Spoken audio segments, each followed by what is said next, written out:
Fala turma, bora para mais um episódio do quadro Carteira do Milhão. Eu já vou começar ele aqui falando sobre aquilo que a gente teve de mais relevante nos últimos dias, dado que esse quadro é mensal, então leia-se de maio até agora. Estou gravando ele aqui no dia 10 de junho, uma sexta-feira, e eu vou falar já sobre algumas notícias relevantes e até são mais recentes aqui. Não vou falar muito de coisas que aconteceram logo depois da gravação do último vídeo. São coisas um pouco mais presentes, como por exemplo a fala do Paulo Guedes em relação ao congelamento de preços, que a gente sabe que é algo extremamente nocivo para a economia, e a gente já vê aqui alguns indícios da disputa política pela presidência da República lá no final do ano, né? São promessas de ambos os candidatos. Daqui a pouco o Paulo Guedes está falando isso também por pressão do próprio Bolsonaro, pensando na reeleição, mas o fato é que para a economia isso aqui é nocivo. E a gente vê isso se repetir eleição após eleição, né? Aquela ideia de fazer algo um pouco mais populista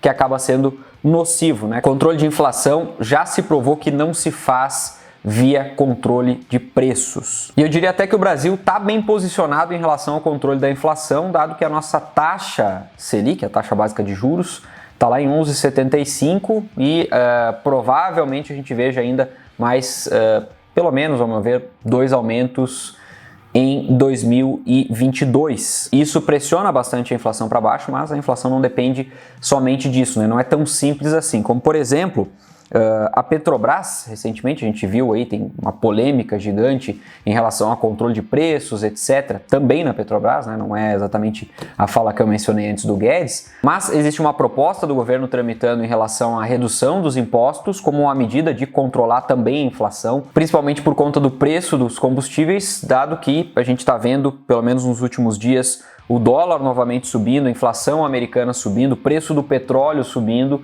e a Petrobras tem segurado muito aumentos ali. Existe inclusive uma defasagem dos preços, né? Os preços, dada a paridade, a política atual da paridade de preços internacional, existe uma defasagem relativamente grande já dos preços praticados pela Petrobras.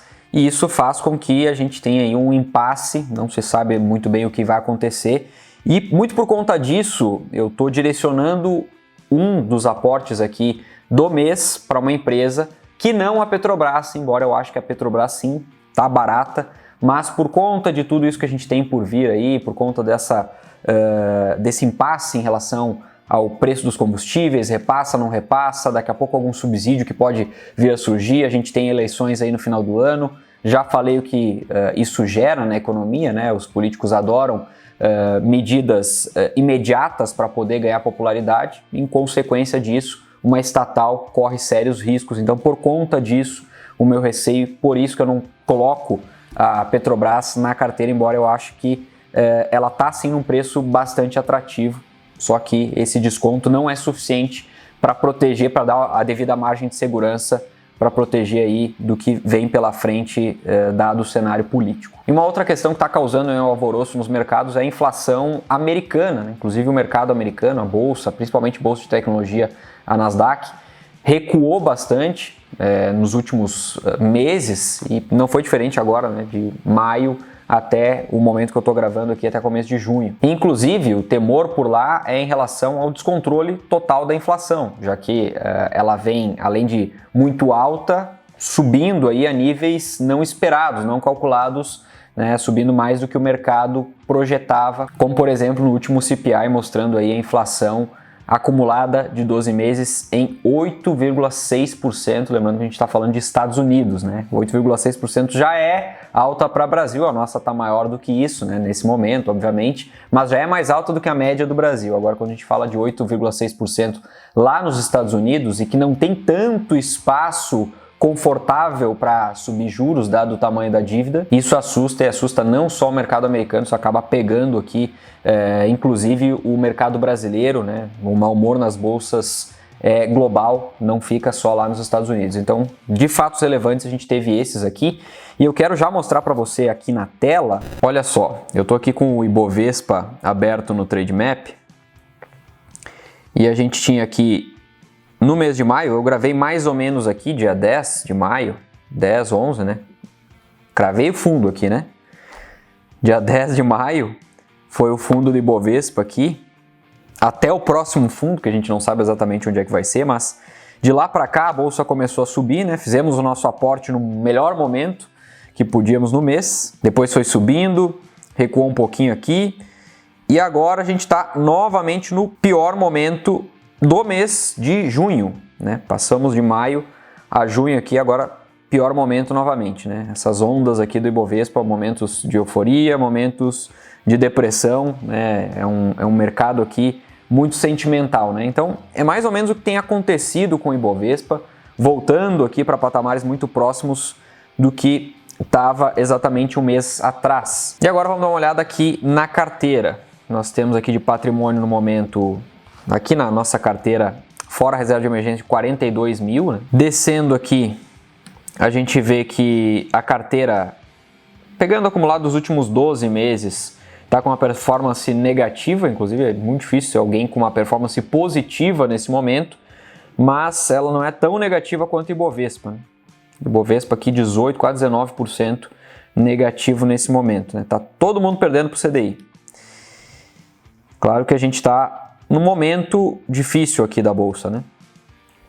E da renda variável em geral, não só a Bolsa brasileira, a Bolsa americana também a mesma coisa. E aí quando a gente vem aqui para a rentabilidade da carteira e compara aqui com ações, com ETFs, fundos imobiliários, renda fixa, tesouro direto, cripto, BDR, a gente vê aqui que esse amaranhado de coisas aqui, né, joga o IFIX aqui para o meio, joga IPCA aqui para o meio, joga dólar aqui para o meio, e vamos assistir aqui, vamos tentar entender como é que está a rentabilidade disso tudo. Lembrem lá que a gente tinha um pico, uma surra aqui em qualquer outra coisa, né? Ações 126%, a carteira estava performando bem, né? Melhor do que qualquer outra coisa também, né? Principalmente puxado por ações. Hoje, qual é o cenário que a gente tem? O cenário que a gente tem é esse aqui, ó, a carteira consolidada, somando desde o início que a gente começou aqui o quadro Carteira do Milhão, 14,31%, ações 5,98%. E o que a gente tem aqui de indicadores a bater, né? Por exemplo, agora, mais recentemente, o IPCA nos passou. A gente está perdendo para o IPCA na carteira. Então esse é um claro momento aqui de aporte em renda variável, né? Quando a gente começa a perder para o IPCA, quando se trata de uma carteira bem equilibrada. Então a gente está aqui perdendo para o IPCA, ver se tem mais alguma coisa aqui. O CDI também está perdendo para o IPCA, a nossa carteira está acima do CDI, mas abaixo do IPCA. Então o IPCA foi o que melhor performou nesse tempo todo aqui, depois a carteira consolidada, né? Lembrando que a gente tem vários ativos aqui que performaram super mal, etc. E quando a gente olha para o todo, a carteira, o total da carteira aqui, a gente vê que a carteira está acima de qualquer ativo que compõe a carteira total de investimentos, né? Então aqui a gente vê de cara um dos grandes benefícios da diversificação. Mas vamos lá, vamos seguir aqui porque eu quero mostrar outra coisa para você antes de já partir para o nosso aporte do mês. E agora a grande notícia do mês, veja o que aconteceu com os nossos dividendos. A gente bateu o recorde aqui, R$ 287,68. Acho que o anterior tinha sido aqui 119, R$ 127 lá no mês 6 de 2021. Agora no mês 5 de 2022, 287, isso dá mais do que o dobro recebido agora no mês de maio. Então vamos lá, né? A gente vai formando aqui a bola de neve e a tendência é que receba cada vez mais dividendos, é por isso que a gente vai acrescentando empresas e fundos imobiliários, empresas pagadoras de dividendos e fundos imobiliários na carteira para que a gente receba sempre mais dividendos conforme vai passando o tempo, e não só os dividendos, mas também a gente tenta colher crescimento aqui. A carteira tem esses dois lados, né? O objetivo é mesclar entre crescimento e renda passiva, até porque a gente está na construção patrimonial. Somando esses dividendos recebidos com o aporte de R$ 3.500 no mês, a gente chega em R$ 3.787,68. Para onde vai o aporte esse mês? Eu vou aportar aqui em uma empresa, vou aportar também um pouco em caixa, em IVVB11 e em alguns fundos imobiliários aqui. Então eu vou fazer esses aportes agora, fazendo os seguintes comentários. Sobre a empresa que eu vou acrescentar aqui na carteira, eu já dei indícios de que seria uma empresa de petróleo, quando falei de Petrobras, mas vou investir numa empresa do setor, que ao meu ver não é que esteja barata, mas é uma forma também de proteger a carteira, dado que o preço do petróleo pode subir bastante, isso pode puxar a inflação. Se o preço do petróleo sobe, isso puxa a inflação, o mercado doméstico sofre, mas se eu tenho em carteira uma empresa que se beneficia dessa alta, então eu acabo equilibrando a carteira, enquanto algumas empresas sofrem mais, outras se beneficiam. E é isso que eu vou fazer. Por que eu não estou colocando Petrobras e sim PetroRio? Justamente por aquele motivo que eu falei, esse é o principal. A Petrobras é uma estatal, uma empresa de economia mista controlada pelo governo. PetroRio não. PetroRio é uma empresa privada. E a PetroRio cresce muito, né? Uma empresa muito menor do que a Petrobras e um potencial muito maior de crescimento. Embora, se a gente for olhar ali por valuation, né? Qual é que está mais barata? Petrobras está mais barata assim nesse momento do que PetroRio, mas não é só para o preço que eu olho para o todo. Então, nesse momento eu prefiro acrescentar PetroRio na carteira, mas como sendo uma posição defensiva, né? Sei do potencial de crescimento dela, até porque as margens da PetroRio são excelentes. É uma empresa que tem melhoria de margens constantemente também, né? Uma empresa que cresce muito, né? Aumenta os níveis de crescimento ano após ano, tem se mostrado extremamente eficiente, mas tem esse lado, porém eu estou colocando aqui mais por proteção de carteira também. Então eu vou comprar aqui PetroRio, já vai ser o primeiro direcionamento de aporte. Feita a aquisição de PetroRio, ainda não atualizei aqui no sistema de alocação inteligente, mas antes só mostrando aqui para você como é que está aqui o nosso sistema de alocação inteligente. Nesse momento, né, demandando um pouco mais de ações aqui, né, ações e fundos imobiliários, também um pouquinho de BDRs aqui através do IVVB11 a gente corrige isso aqui, né? Vamos tentar equilibrar um pouquinho melhor a carteira. Eu já coloquei aqui a PetroRio, né, já está aqui como sendo aporte direcionado, foram 35 ações de PetroRio, então está aqui, PetroRio acrescentada à nossa carteira. Seguindo aqui nos aportes, eu vou vir aqui para fundos imobiliários, né? Fundos imobiliários eu tenho aqui HCTR, que ficou mais para trás, XPLG e também um pouquinho de Vino11. Então são esses os fundos imobiliários que eu vou comprar agora. Aqui já feitos os aportes nos fundos imobiliários. Agora eu vou comprar IVVB11, a gente já vai ver aqui a medida de IVVB11 que a gente vai comprar, né? Então, ações ficaram ali um pouco para trás, dado o que foi investido em PetroRio, né? Foram 35 ações de PetroRio, ficou ainda um pouquinho para trás, não tem problema. E agora, como é que a gente corrige aqui, né? Ficaram faltando 2,22% dado o aporte até o momento. Aqui a gente vai de IVVB11, eu já vou chegar aqui no IVVB11,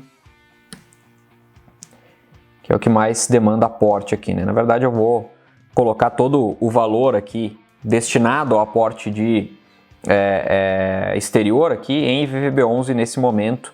Está pedindo aqui aproximadamente R$750. A gente vai colocar aqui um pouquinho menos do que isso, inclusive, né?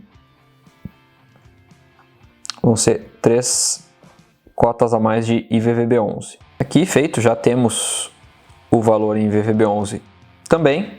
E aqui pegando nosso rascunho, sobra, depois de investir em 3 cotas do IVVB11, R$ 1.231,33. O que eu vou fazer com esse dinheiro? Vou colocar em caixa. Sim, sigo aumentando posição em caixa, sigo reforçando caixa, porque eu não acredito que as quedas tenham acabado por aqui, nem em cripto, nem no mercado americano, nem no mercado brasileiro. Eu acredito que as bolsas devem ainda sofrer um pouquinho.